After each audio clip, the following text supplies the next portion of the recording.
We'll get started. Good afternoon, guys. So we'll get started. Yes, sir.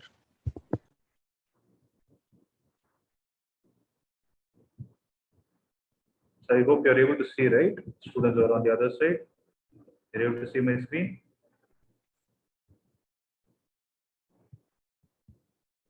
Yes, sir. Yes, sir.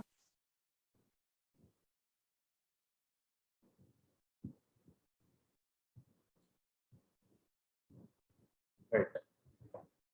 So yesterday we discussed about what happens when light travels from rarer to denser and denser to rarer. When it moves from rarer to denser, we understood it starts bending towards the normal. When it starts moving from denser to rarer, it starts bending away from the normal.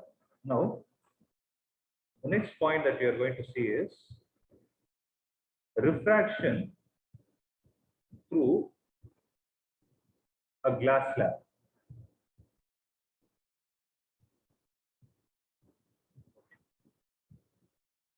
So concept is refraction through a glass slab, right? So you know what is a glass slab, right? It looks something in the rectangular shape, right? When you have a glass slab,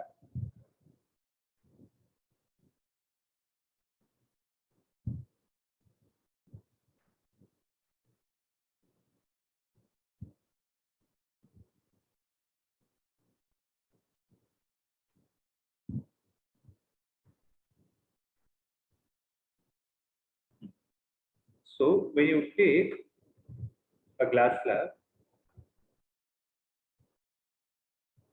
and when light is allowed to pass through it, right?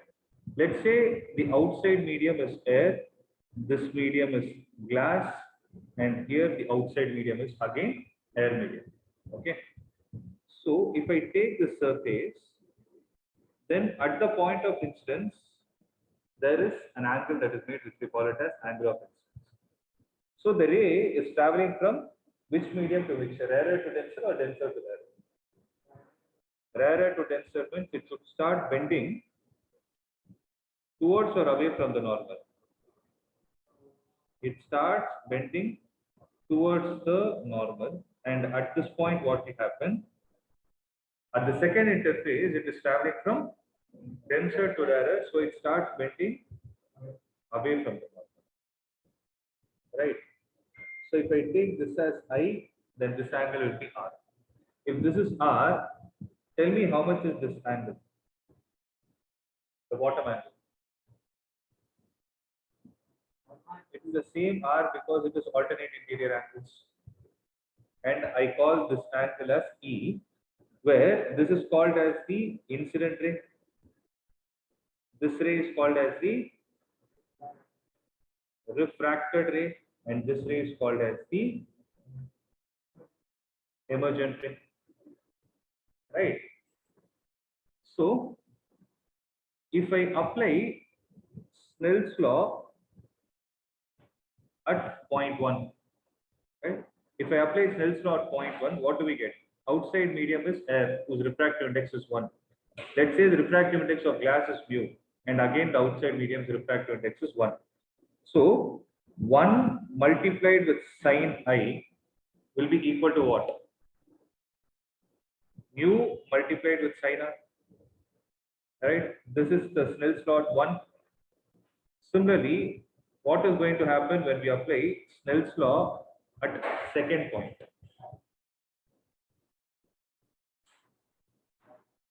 Mu into sine of the angle in that medium. How much is the angle? So at this point, look at the angles. So mu into sine of R will be equal to, outside is 1 into sine of, so mu sine R is sine I, here mu sine R is sine E. So from both these expressions, can I say sine I is equal to sine E, which implies I is equal to E? Can I say I is equal to E? What is that we can conclude? that angle of incidence is equal to the angle of emergence. Right? First point to be noted. If that is going to be the case, then what can I say is the relation between the incident ray and the emergent ray? What can you say about the incident ray and the emergent ray? They are not equal.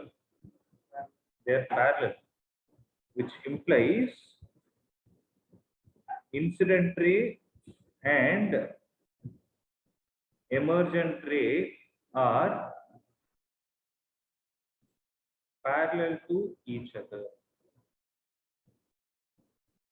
Is it clear?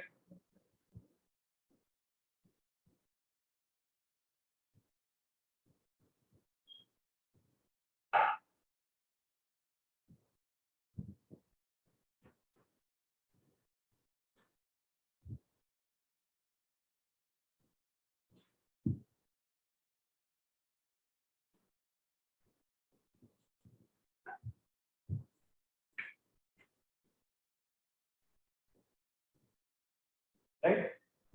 Is it clear? No. So, if you look at the ray diagram that we have drawn,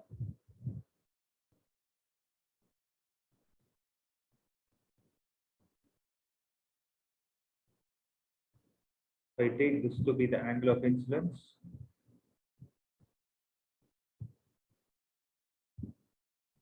emergent ray,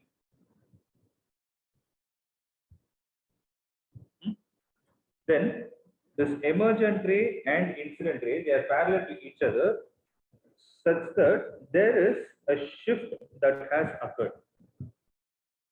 Means the incident ray, instead of following like this, it has got shifted by a slightly small parameter, and this shift is known as, any idea what it is called as? It is called as lateral shift. Okay, this is called as the lateral shift. So now our job is to find what is the value of lateral shift in terms of few known parameters. Okay, for which I'm taking the thickness of the glass slab to be T.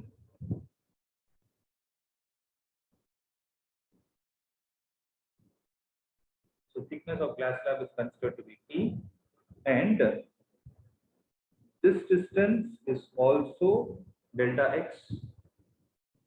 Right, from here, if I drop a perpendicular, observe what is going to happen. Listen to this. So this angle here is R. Correct?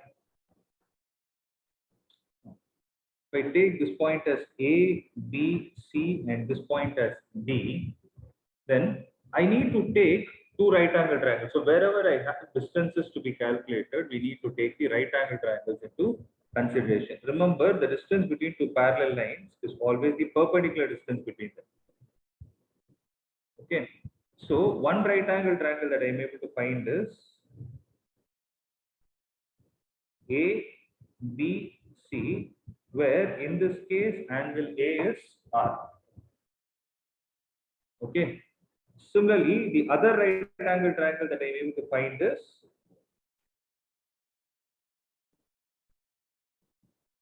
ADC, where DC is delta x, and what about angle A? So listen to this carefully. If this angle is I, right, then this total angle is also I only. Why? They are vertically opposite angles. So if I take this one, then how much is this going to be? I minus R. So in this context, this is going to be I minus R.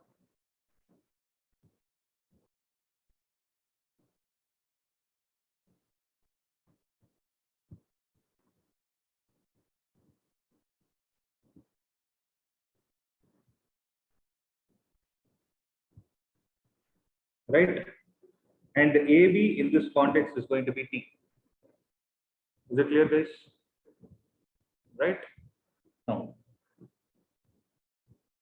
from both the triangles, which side is common? AC is common. So what I will do is, I will write the trigonometric ratio in such a way that in both the triangles AC is involved along with the known parameter. So known parameter here is thickness. So if I relate thickness to the hypotenuse AC, what trigonometric function can I write?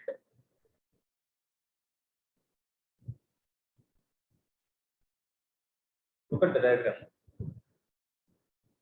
I want to relate T with AC and I want to write the trigonometric function. What should I consider? Sine, cos, tan?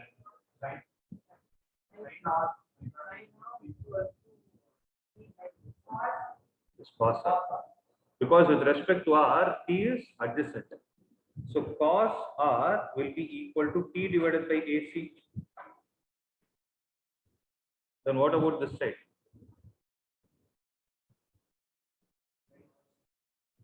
Sine of I minus r is equal to delta x divided by AC. Right? I will divide both. Sine of I minus r divided by cos r is equal to delta x divided by t. So sine of I minus r is sine I cos r minus cos I sine r divided by cos r is equal to delta x divided by t. Right? So can I write this as sine I minus cos I tan r is equal to delta x divided by t? Observe what I wrote. Can I write it like this? Sin I minus cos I tan r is equal to delta x divided by t. So what is delta x then? T into sin I minus cos I into tan r. So let this be equation number 1. Here comes a small problem. We will think that we can stop with this expression. But one problem is, whenever you are doing an experiment, right, you need to have the parameters that you can easily calculate. So here, look at the variables in the term. Delta x is what you need to calculate. T is what? Thickness, which you can calculate, take a scale and measure it. Sin I is the angle of incidence. Angle of incidence is in your control. Right? Cos I, that I is also in terms of, it is in your control. But what is not in your control? R. Right? You cannot go inside the glass slab because R is taking place in both the scenarios inside the glass slab. You cannot go inside a glass slab and measure its value. So what we need to do is we need to write that R also in terms of I, for which we need to apply Snell's law.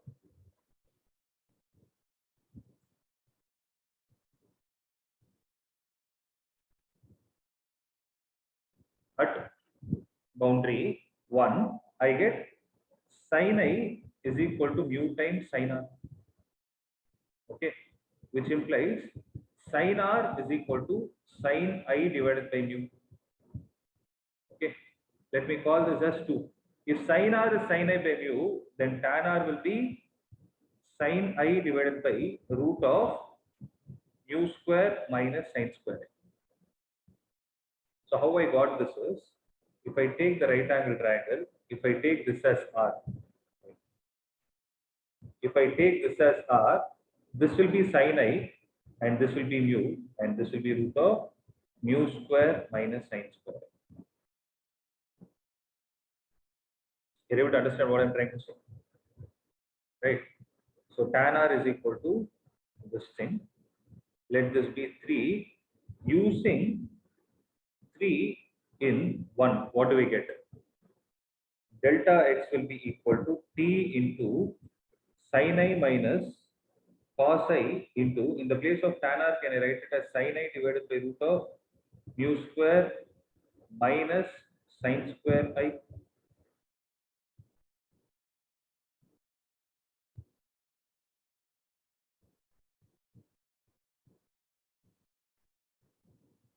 Right? So what can be taken out?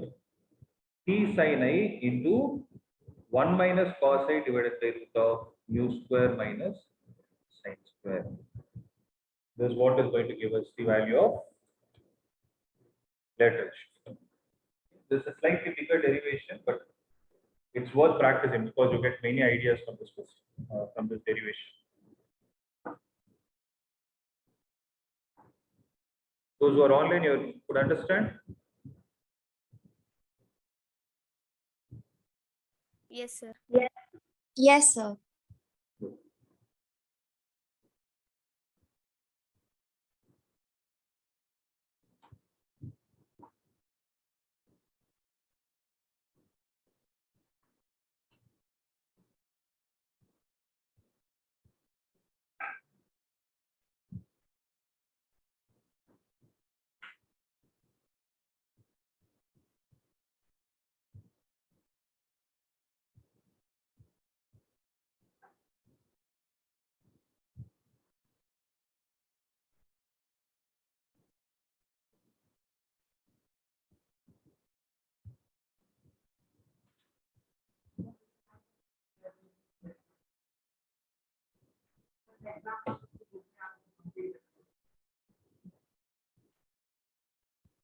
But a subjective, yes, they can ask. They'll ask you to prove that there is a value.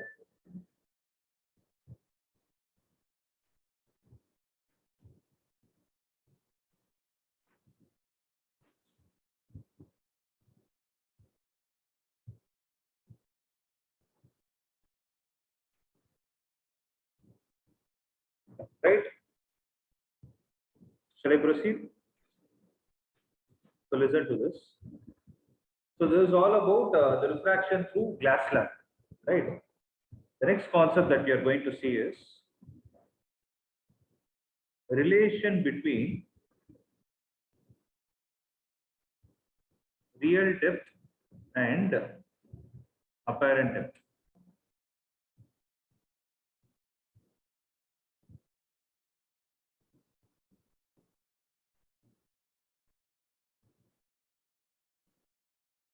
Okay, relation between real depth and apparent depth. Suppose I have a boundary, okay, below which there is a denser medium.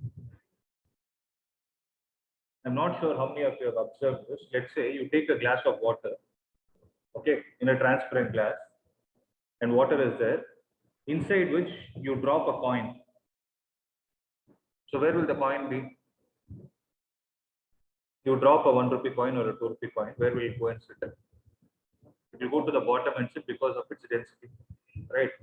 So when you see it from this side, what will happen? You can see that the coin is at the bottom. But what will happen if you try to see from here?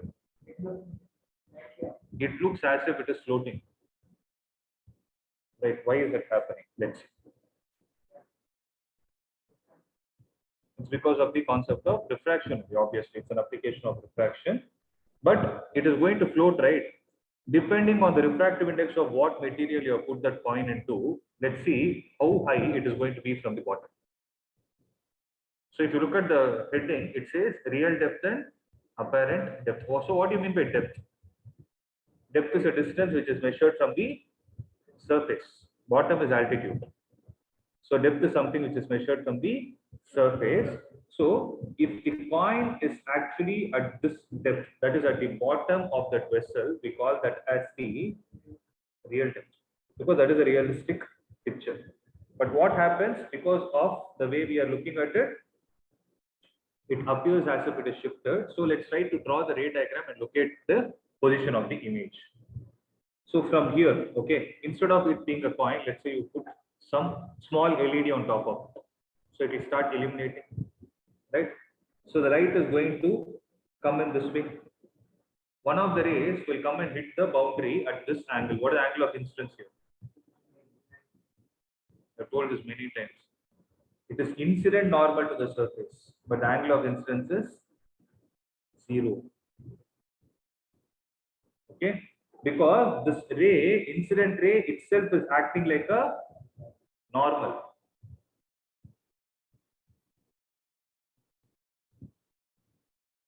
So the ray will travel without any deviation.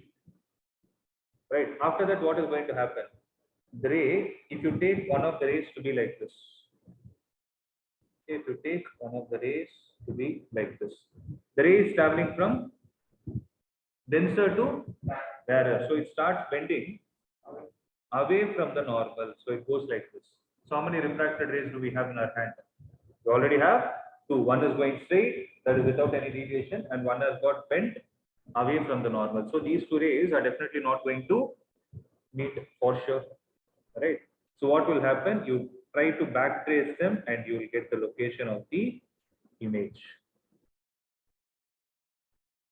So now you are able to understand with the help of ray diagram why it is happening.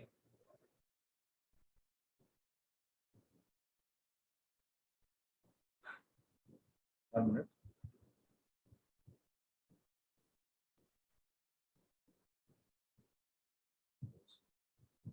So this is where the object is placed, right? Let me take this point as A. This is I. Let me take this point as B. Okay. One important point to be noted here is, okay, before that, let me tell you. Tell me all the angles. This is the angle of incidence. Correct? This is the angle of refraction. Now use basic geometry and tell me where is the angle of incidence going to be next. Okay, angle of refraction. So how much is this angle going to be?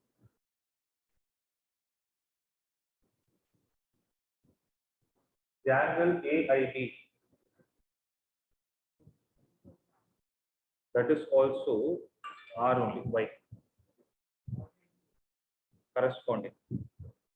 They are corresponding angles because they are between two parallel lines, right? So AO is one normal, near B you have a normal, and this is acting like a transversal. So this angle and this angle will be the same. Correct? So if this is I, then how much is this angle going to be? It is I. Now it is alternate interior angles. Correct? Now, so I am again going to calculate the relation between distances. So always remember this logic, right? Wherever you have refraction and distances are involved, the first thing you need to look for is right angle triangle. Secondly, whether useful or not, apply Snell's law. Okay, 99% it will be useful. There will be some scenarios where it is not useful. That is very, very rare. I have not seen, but if at all, it might come. Okay, so if I take the right angle triangle ABI, sorry, IAB, this angle is R, then what is AI called as? Can I call A as the apparent depth? Right. So if I call this height as H, I will call the apparent depth as H dash.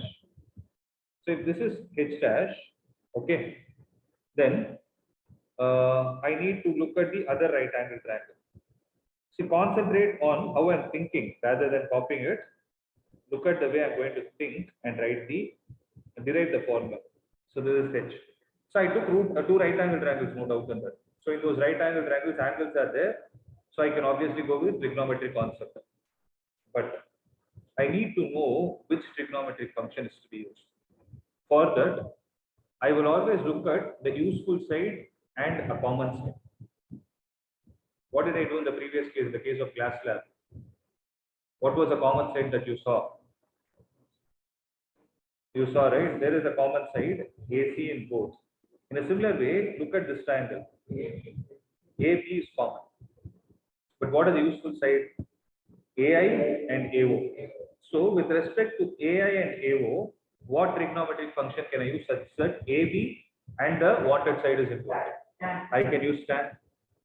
So tan R will be equal to AB divided by H dash. What will tan I be? AB divided by H. That makes sense.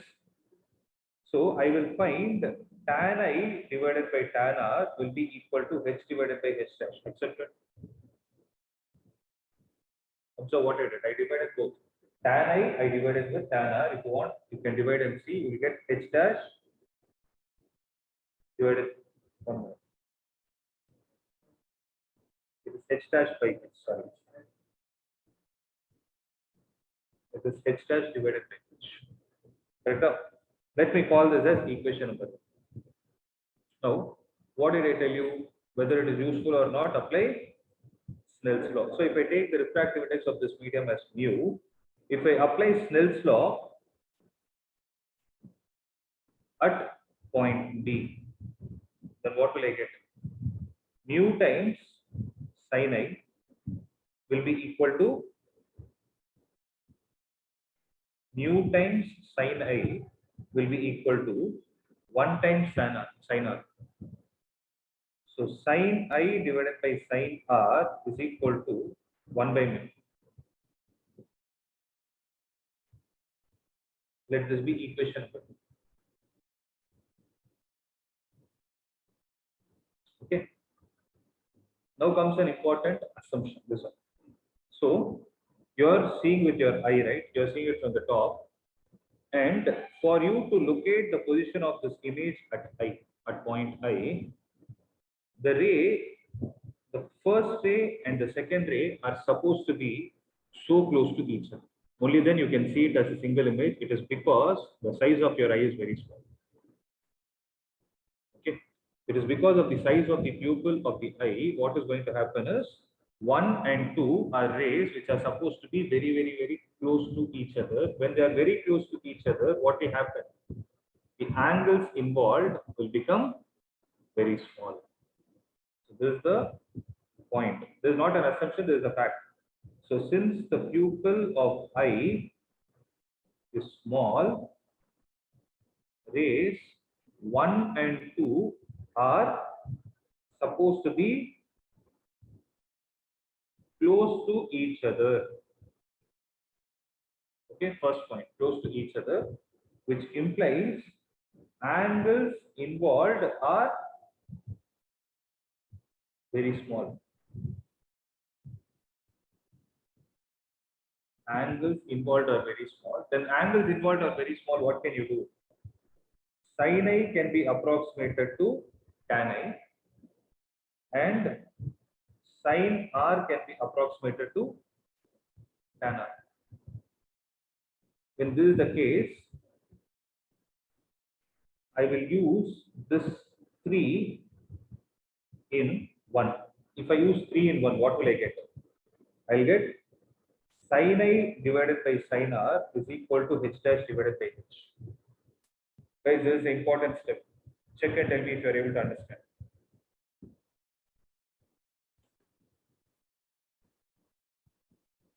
Sin I divided by sin R is equal to h dash divided by h. Okay. Similarly, we know that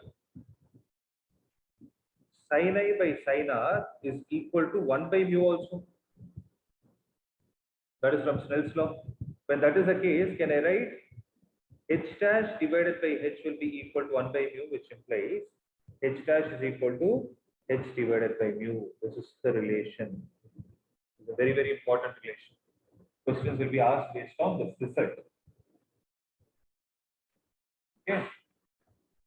So what will you write the relation as? Apparent depth is equal to real depth divided by mu.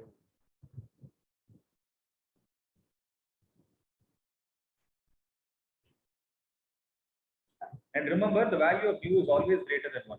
Accepted? Because what is the definition of refractive index? Ratio of speed of light in vacuum to the speed of light in a given medium. Vacuum is the maximum speed. So the numerator is always greater than the denominator. Ratio, it will always be greater than 1. So if you look at this, apparent depth is equal to real depth divided by mu. You see, real depth is more than the apparent depth according to diagram. Real depth here, the apparent depth is somewhere over here. Right? So if you divide the real depth with a number greater than 1, what will happen? It will become a fraction.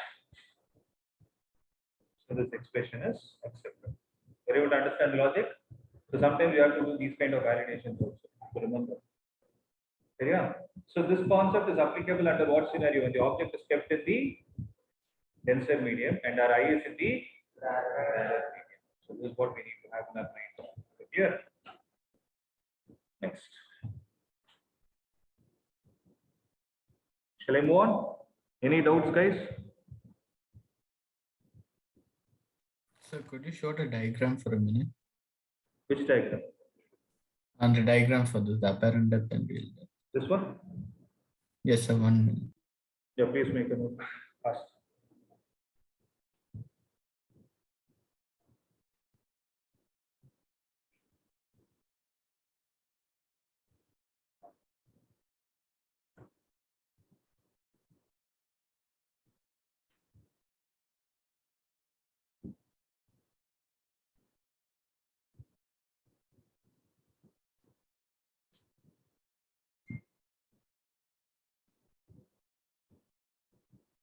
Done?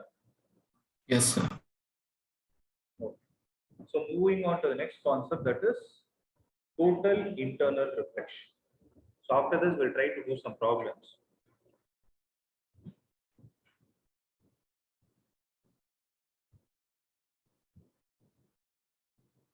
So, total internal reflection. Okay.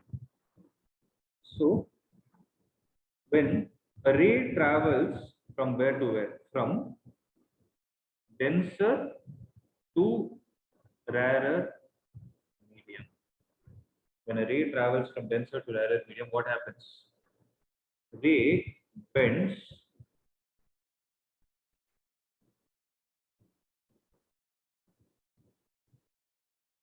what is the answer? Ray bends away from the north. Correct? Now see, if this is the boundary, if this is denser medium, this is rarer medium, the ray is hitting the surface at this point.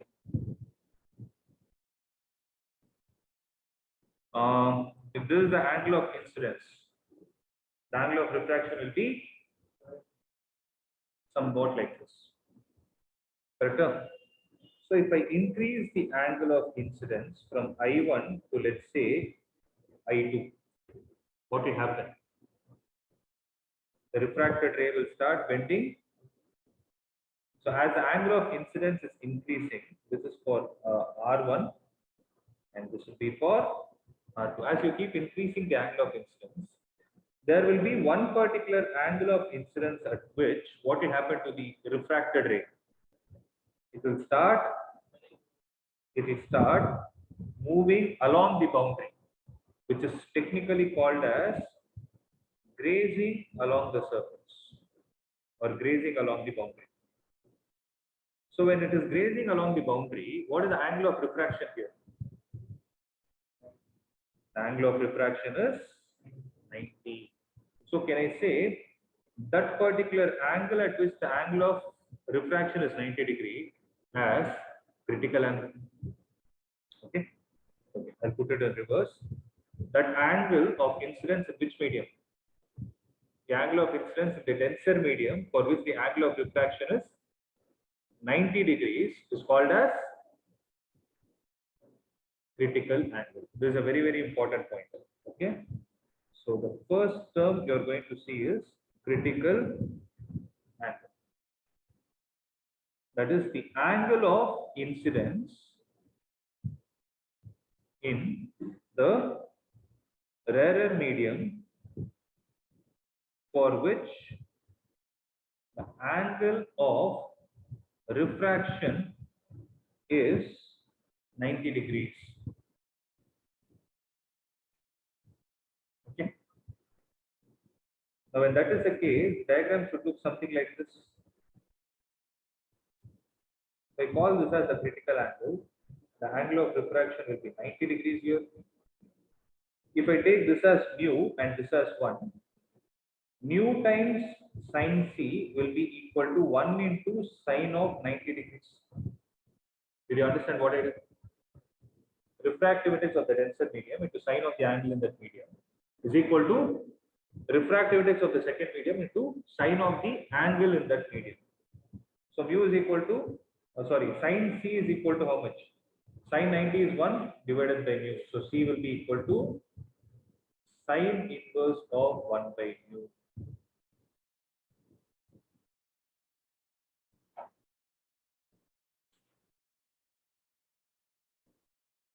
Clear, guys? So you need not memorize this formula. Just once that you apply Snell's law, you are going to get it. You need to remember the definition. The definition is what?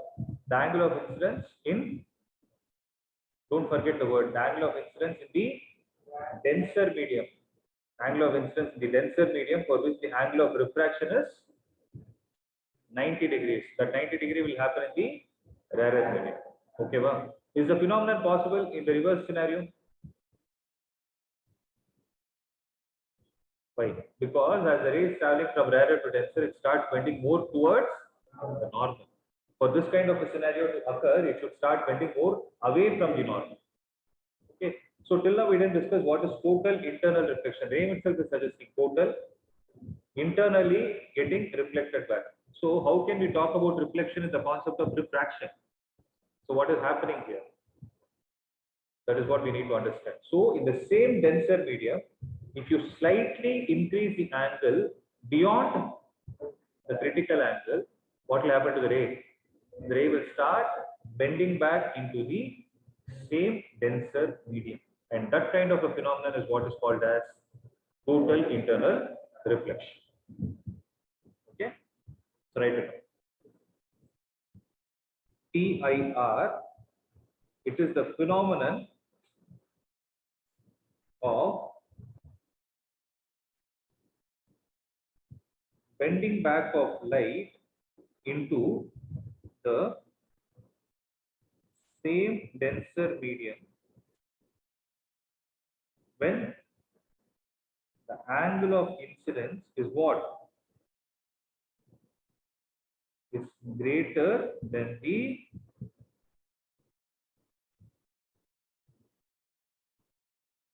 critical angle.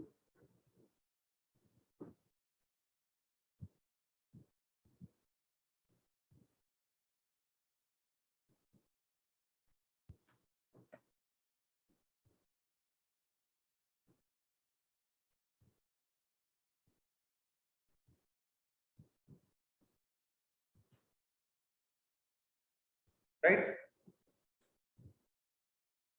So this is all about total internal reflection. So just give me a minute.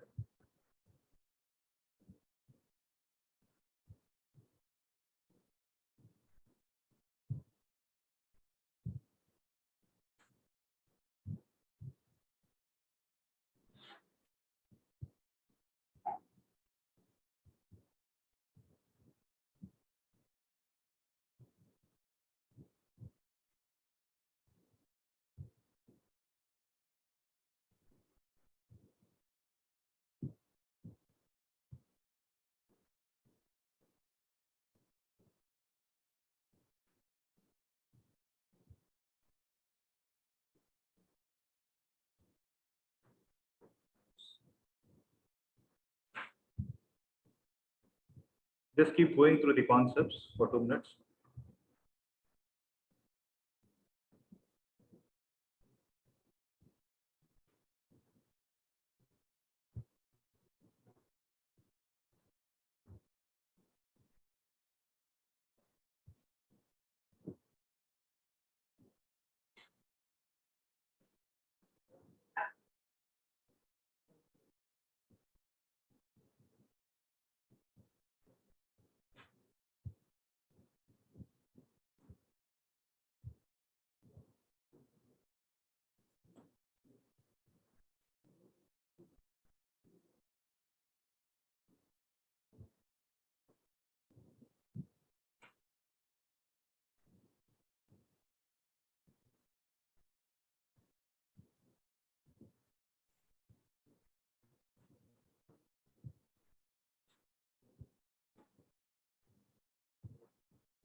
Right. So we'll do some problems that are based on these concepts. Okay. You can read the question from there and try to solve. So what is the first question? Find the value of critical angle for a material whose refractive index is √3. Try to. So what is the meaning of the question? So there is a medium whose refractive index is √3. Okay, your job is to calculate what would be the critical angle, what would be the angle of incidence for which the refracted ray will go at 90 degrees. So what is the formula? I is equal to, or C is equal to,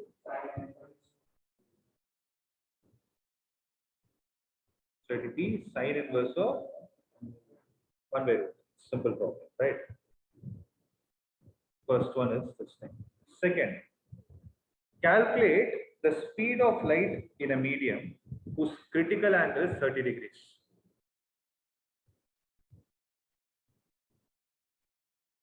Calculate the speed of light in a medium whose critical angle is 30 degrees. Write out. So if critical angle is 30 degrees, what would be the refractive index of that medium?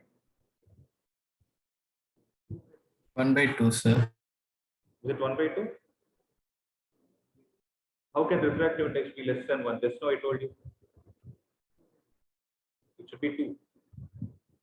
Try no, do it and see. Don't do mind calculation. So calculate the speed of light in a medium whose critical angle is 30 degrees. So critical angle is, so 1 by mu is equal to 1 by mu is equal to 1 by 2. Now mu is 2. So mu is 2. So what is the definition of mu? Okay, just now we discussed. These are all very simple problems. So 30 degrees is equal to sine inverse of 1 by mu, which implies mu is equal to 2. Right? But what is the definition of mu? It is C divided by V. So V is equal to C by 2. C is 3 into 10 power 8. Appa V evodo? Puriya. This is step 3.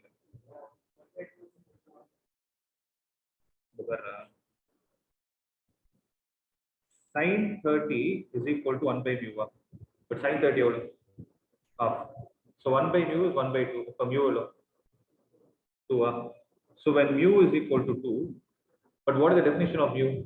It is the speed of light in vacuum divided by the speed of light in medium. What is the question? Read the question carefully.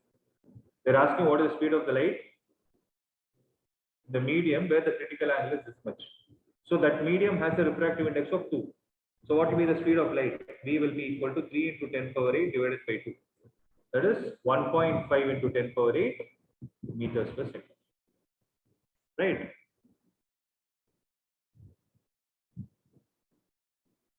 Try the next one. You finished here? So the velocity of light in liquid is 1.5 into 10 power 8 meters per second, and in air is 3 into 10 power 8 meters per second. So which one is denser? Obviously, the liquid is the denser medium. If a ray of light passes from liquid to air, calculate the critical angle. I need to stop here for a minute. Let's say the question is like this: if a ray is passing from air to liquid, calculate the critical angle. Is that question right? You need to be careful, right? So here they are saying it is passing from liquid to air, calculate the critical angle. What is the answer?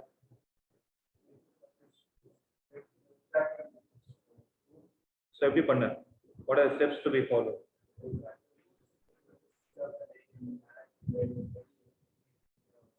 C divided by V. So 3 divided by 1.5, that is going to give us 2. So mu is 2.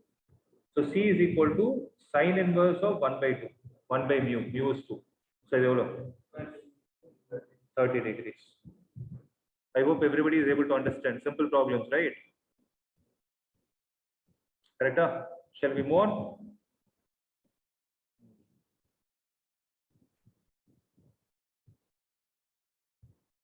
Determine the direction in which a fish under water sees the setting sun, where refractive index of water is 1.33. So remember, in physics, direction means angle. It doesn't mean northeast, west, south, it's angle. Indirectly, they're asking you what? Find out.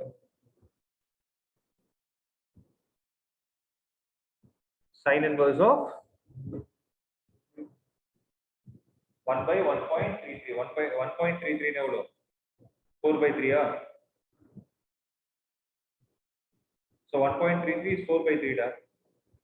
Want me to write? I will write. Mind calculation.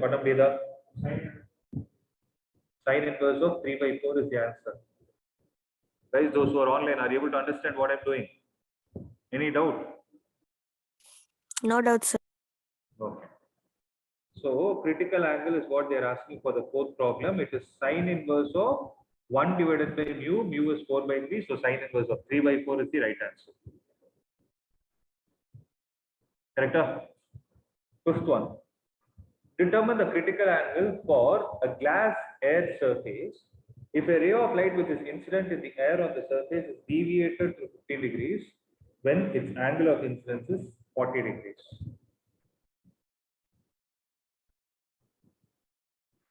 So let me copy this question.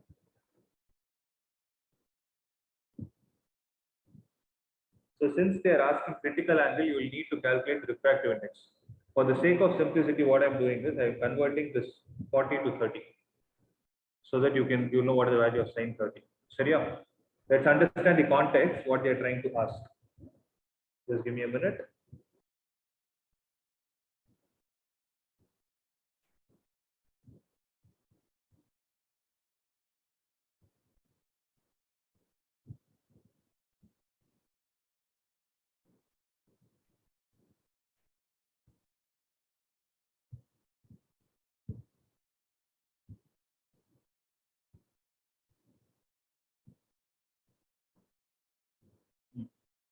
So what are they trying to say? Determine the critical angle for glass air interface surface.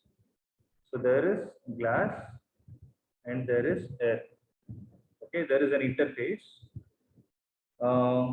If the ray of light which is incident in air on the surface is deviated to 15 degrees, what is the meaning of that?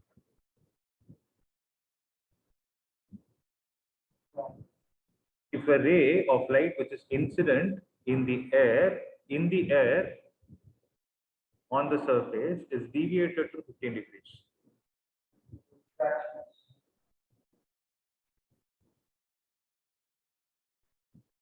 Right. So a question, read it carefully. If a ray of light which is incident, this is the keyword. In air means in the air medium, it is incident. Okay. And what is happening to it? When its angle of incidence is, I told you it is 30 degrees. We can take it as 30 for the time being. So when the angle of incidence is 30 degrees, this ray has got deviated in the sense it has got bent towards the normal, and in the clockwise direction it has got deviated by an angle of 15 degrees. This is the meaning of the question. Did you understand? Right. So this is also 15 degrees. So they are asking the critical angle of this medium. So indirectly they are asking us to calculate the refractive index of the glass. So refractive index of air is 1. Refractive index of glass, I call it as mu. So 1 into sine 30 degrees is equal to mu into sine 15 degrees. So mu will be equal to how much? Sine 30 divided by sine 15. Let's not solve this problem. Okay. So what is the formula for C? Sine inverse of 1 by mu. So C is equal to sine inverse of 1 divided by mu means sine 15 by sine 30.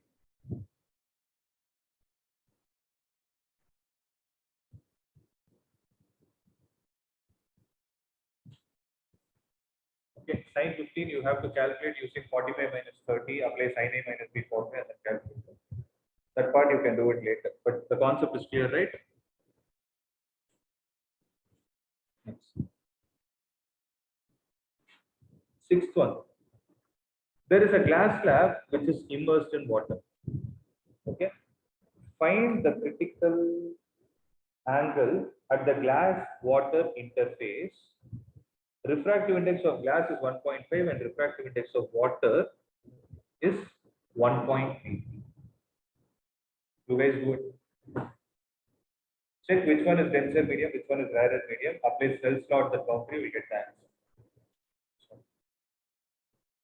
There is a glass slab which is immersed in water. Find the critical angle at which interface the glass water interface, provided the refractive index of glass is taken to be 1.5, the refractive index of water is taken to be 1.33. So which one is denser? Water, hey. Refractive index of glass is 1.5. More is the refractive index, more denser it is. Speed we confuse it. It's not speed. Refractive index is more. Okay, just draw the boundary. So draw the interface, water, glass. Sorry. I'll call it as glass, water. So if I take this angle, this is 1.5, this is 1.33. This is C. Here it is going to be 90. Apply Snell's law. 1.5 into 1.5 into sin C is equal to 1.33 into sin 90. Apply 1.33 is 4 by 3, 1.5 is 3 by 2. Convert it to fractions, easier. So you get sin inverse of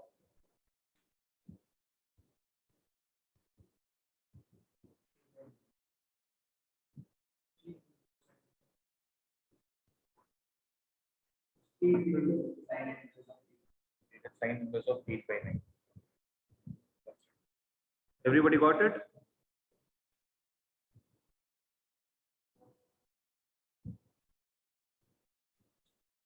So 3 by 2 into sin C is equal to 4 by 3, correct? Into 1. So sin C will be equal to 8 by 9, sin inverse of 8 by 9. So last problem. The critical angle of incidence in a glass slab, critical angle of incidence in a glass slab placed in air is 45 degrees. Okay. What is the critical angle when it is immersed in water of refractive index 1.3?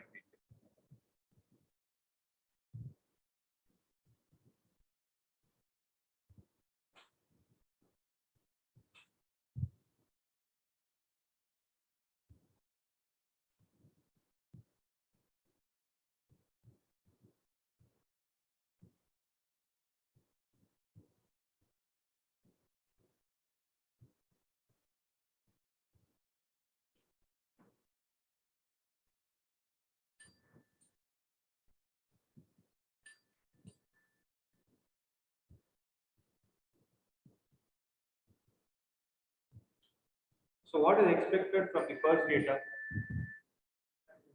We calculate the refractive index of glass slab. You will get root 2.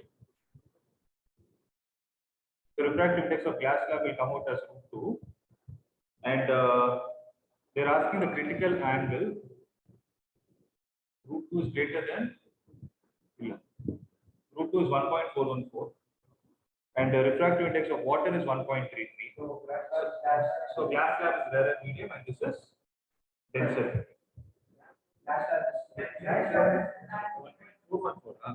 Sorry, 1.4 glass slab is denser medium, and this is rarer medium. Correct. So refractive index of glass was 1.414, or I will leave it as root 2 itself. Sorry. So you will get sin inverse of, you will get 4 by 3 root. That's it. So that is the answer. I hope now you are comfortable, right? Now you guys know how to handle these things. Right, problem based on this.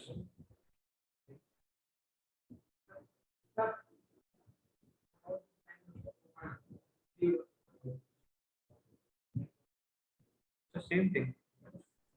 Glass water interface. Glass is root 2. This is 4 by 3. Okay. So here the critical angle is C, and here the refractive index, angle of refraction is 90.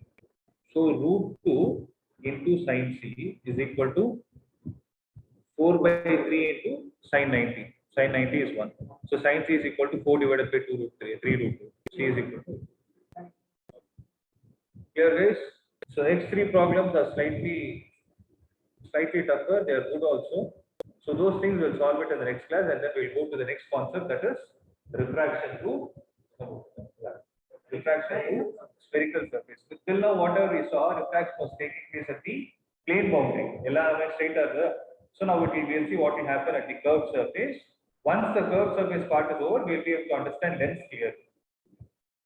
So yeah, we'll study about power of lens, then prism, optical instrument. With that, this chapter is over. So we'll be doing problems of this sort. I have worksheet for all the subtopics. We'll work on it. So yeah. So till then, keep revising. Any doubts, reach out. Okay.